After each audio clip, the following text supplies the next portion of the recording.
안녕하세요. 오늘은 간호학과 자기소개서 작성법 2탄으로 돌아왔습니다. 저번 영상의 부제목 혹시 보셨나요? 밑작업이 이제 완료되었으니 결과물을 수확해야겠죠? 그래서 오늘 영상의 제목은 간호학과 취업준비 수학편입니다. 시작하기에 앞서 사실 취업 관련 영상을 만들 땐 구상 단계부터 걱정이 많았어요.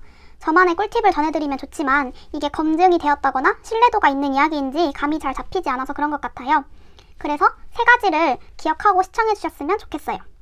첫 번째, 수천 명의 지원자 중 한 명의 이야기이다. 저의 자기소개서가 허술하거나 혹은 설명이 적절하지 않은 것 같더라도 너그럽게 봐주세요. 두 번째, 병원과 기업은 조금 차이가 있다. 제가 몇 가지 영상을 추천해드릴 건데 해당 영상에서 소개하는 예시는 간호사 취업과는 조금 동떨어진 느낌이 없지 않아 있어요. 하지만 간호사 채용도 병원 내 인사팀이 하는 거니까 문항별 작성법은 크게 다르지 않을 것 같아요. 세 번째, 똑같이 쓰는 것은 금물. 이건 다들 알고 계시겠죠? 자기소개서는 어디까지나 나의 이야기이니 모든 자기소개서 사례는 참고만 하고 나의 이야기를 적으셔야 합니다. 이제 본격적으로 이야기를 시작해보겠습니다. 먼저 큰 흐름은 예시를 먼저 보여드릴 거고 작성법 분석 순으로 진행해보려고 해요. 왜 예시부터 보여드리냐면 밑작업편 3번 첨삭받기 부분에서 자기소개서는 내가 아닌 타인이 읽는 글이라고 했잖아요. 따라서 아무 설명 없이 예시를 읽어보면서 부족한 부분을 한번 찾아보세요. 모든 예시를 보여드리기엔 조금 부끄러워서 공통 문항과 특이했던 문항을 보여드릴게요.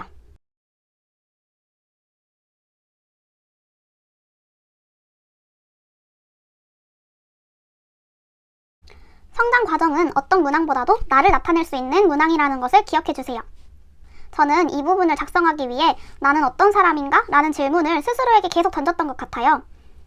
그러다가 대학교 입학 후에 되게 큰 변화가 있다는 걸 알게 됐어요. 고등학생 때도 다양한 활동을 하고 싶은 열망은 있었지만 직접 나서본 적은 별로 없거든요. 그런데 간호학과 입학 후에는 직접 발로 뛰며 활동을 너무 해보고 싶더라고요. 그래서 이 배경을 짧게 설명하고 키워드를 도전적인 나로 잡아서 작성했어요.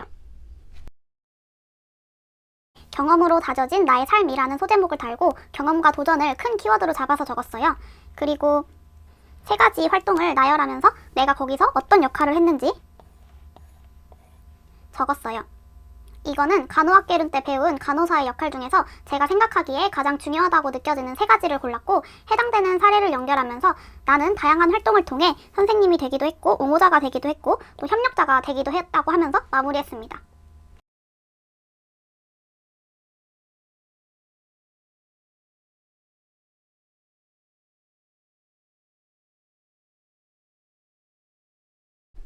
두 번째로 장점과 단점입니다.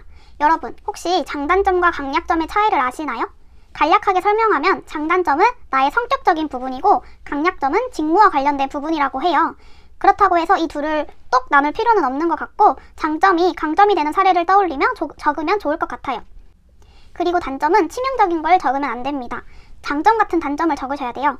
예를 들어 내 성격은 매우 꼼꼼한 성격이 장점이라고 적었어요. 그러면은 이거의 단점으로는 너무 시간 엄수를 엄청 지켜서 약간 좀 힘들다? 그런 식으로 너무 꼼꼼한 나머지 한 치의 오차도 허용하지 않는다. 이런 거를 단점으로 적으면은 좋겠죠? 장점과 단점 한번 볼게요. 저는 앞부분에는 장점을 적고 뒷부분에는 단점을 적었어요. 장점을 적을 때는 조별과제와 임상실습에서 있었던 사례를 넣었고 마지막에는 나의 장점이 임상에서 어떻게 발휘될 건지 적으며 마무리했습니다. 단점을 적을 땐 장점 같은 단점을 써야 한다고 말씀드렸죠? 저는 감정을 빠르게 알아차리지만 그만큼 상대방 눈치를 많이 봐서 그 상대방의 기분을 지나치게 신경 쓴다는 걸 적었어요. 그리고 단점은 꼭 어떻게 극복 중인지를 언급해야 하고 이미 해결된 것은 더 이상 단점이 아니므로 그 목록에서 제외해야 합니다. 저는 이를 극복하기 위해 딱 3번만 다시 물어볼게처럼 한계를 정하였다고 적었어요.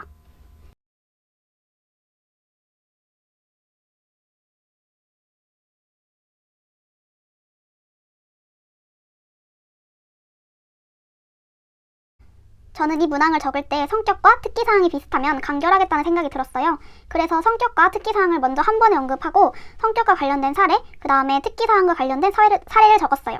성격은 앞서 말한 장점을 뜯어서 적었고 특기사항은 저의 역량을 나타내는 문항에서 뜯어왔습니다. 저는 성격 및 특기사항에 사람의 변화를 빠르게 알아차린다는 것을 성격으로 적었고 환경의 변화를 빠르게 알아차린다는 것을 특기사항으로 적었어요. 물론 그냥 읽을 땐 뭐가 뭔지 나눠지지 않지만 또 굳이 구분 지을 필요는 없다고 생각했어요. 그래서 마무리에도 나의 성격적인 부분은 동료 관계를 개선하는 데 도움이 될 거고 특기사항과 관련된 부분은 대상자 간호에 도움이 될 것이라고 언급하면서 마무리했어요.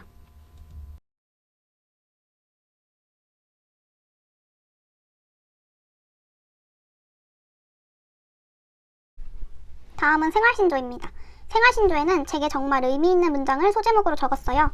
첫 줄에는 이 말이 내게 어떤 영향을 미쳤는지 적었고 예시를 하나 들었습니다. 그리고 단순히 가정만 나열하는 것이 아닌 내가 이 활동 속에서 무엇을 했는지도 포인트로 잡아 적었어요. 마찬가지로 소제목에는 저의 생활신조를 적었고 첫 줄에 간략하게 나에게 미친 영향을 적었습니다. 그리고 예시를 하나 들었어요. 여기서 강조하고 싶었던 4가지를 녹여서 설명했습니다. 첫 번째로는 내가 기장이 돼서 더 나은 방향을 연구했다는 걸 말했고 두 번째는 선배에게 조언을 구했던 걸 얘기했습니다. 이는 병원에서 일할 때 저희는 선배님의 도움을 받지 않을 수가 없잖아요. 그래서 좀 어려움에 봉착했을 때 나 혼자서 끙끙 앓는 게 아니라 좀 선배한테 조언도 구하고 도움을 받을 상황을 좀 생각해서 넣었습니다. 그리고 해결책으로 우선순위를 세웠다는 걸 언급했고 마지막으로는 저 혼자 한 게 아닌 동아리 부원들과 함께 계획대로 진행했다는 것을 언급하며 마무리했습니다.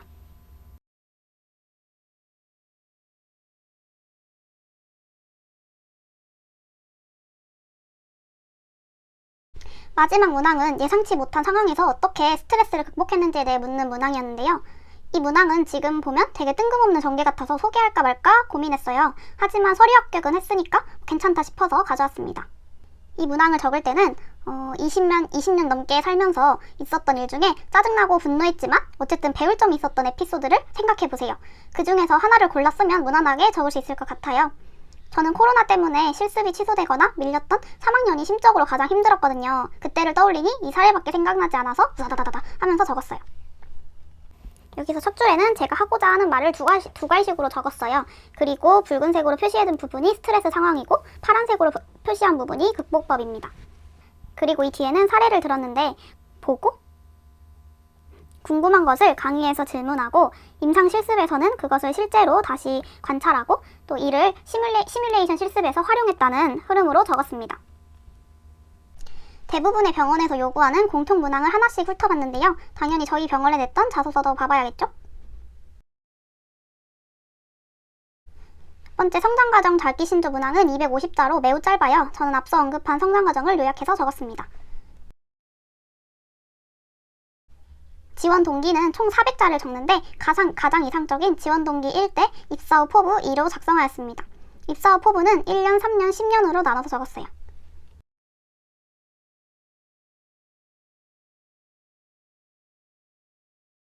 업무 수행 능력은 300자로 역량에 관해 적는 문항이에요. 저는 ICU 실습 중 있었던 에피소드를 적었습니다. 앞에 성격 및 특기사항의 특기사항 사례와 동일해요.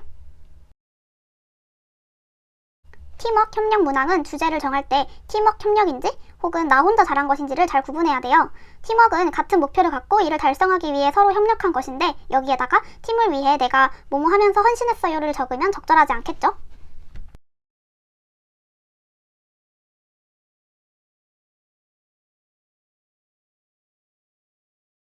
열정 몰입성은 느슨한 세부 자소서에 긴장감을 주는 문항이라고 생각해요. 독특함 혹은 진부함이 될 수 있을 것 같은 느낌을 받았어요.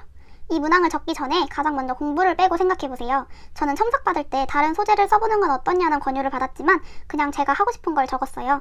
솔직히 우리 4년 동안 열정 없었던 사람 없잖아요. 그런 문항에 또다시 공부를 적자니 하품이 나오더라고요. 그래서 도입부도 갑자기 떠오른 문장으로 바로 시작을 했어요. 친구들이 이걸 보고 갑자기 수필 같아졌다고 막 웃었는데 제가 봐도 좀 엉뚱하게 시작했던 것 같아요. 하지만 그랬기 때문에 저는 이 문항을 별 어려움 없이 작성했어요. 저는 일을 하면서 어려웠던 부분을 어떻게 열정을 갖고 해결했는지 적었습니다. 여담으로 굳이 왜 알바 이야기를 적었냐면 저는 뭔가를 시작할 때 걱정이 되게 많은 편이에요. 그래서 첫 출근 전날에 미리 네이버에서 메뉴랑 설명을 외우고 갔었어요. 그리고 포스기가 왜 이렇게 어려운지 막 백화점 상품권 결제, 포인트 적립, 주차 등등 너무 많은 거예요. 그래가지고 결제를 실수했을 때 점장님 표정이 아직도 생생해요. 그래서 막 결제하는 거, 다른 알바생이 결제하는 거 영상으로 찍어서 막 집에서 보고 그랬었어요. 그래서 실제로 뭐 임상에서 일할 때 간호정보조사지나 그런 거를 할 때 되게 대상 환자분이랑 말을 많이 하잖아요. 그래서 그것도 어떻게 보면은 좀 이렇게 음식 설명하는 거랑 좀 비슷하지 않나 생각이 들었고, 그리고 다양한 핵심 술기를 잘하기 위해서는 유튜브에 올라오는 영상을 자주 보거나 그런 선배가 하는 걸 자주 봐야 되잖아요. 그래서 그거는 좀 이렇게 영상으로 반복 시청했다는 거를 말하면서 좀 저 혼자만의 그런 연관성을 생각하면서 적었던 기억이 나요. 마지막으로 동아리 사회봉사활동인데 이것도 200자밖에 되지 않아요. 그래서 관련 경험만 있으면 아주 간단하고 무난하게 적을 수 있을 것 같아요. 저는 생활신조에 적었던 사례를 가져와서 적었습니다. 오늘은 합격 자기소개서 예시와 저만의 작성 팁을 말씀드렸는데요. 도움이 되셨나요?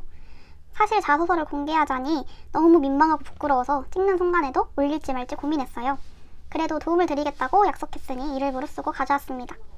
오늘도 시청해주셔서 감사하고 좋아요와 구독은 제게 엄청 큰 힘이 되니까 한 번씩 눌러주세요. 입사 전까지 4개의 영상을 꼭 올려야지 하고 계획을 세웠는데 벌써 2개를 올렸어요. 다음에는 아이패드 활용법, 국가고시 준비법으로 또 오겠습니다. 다들 행운이 가득한 2월 되세요.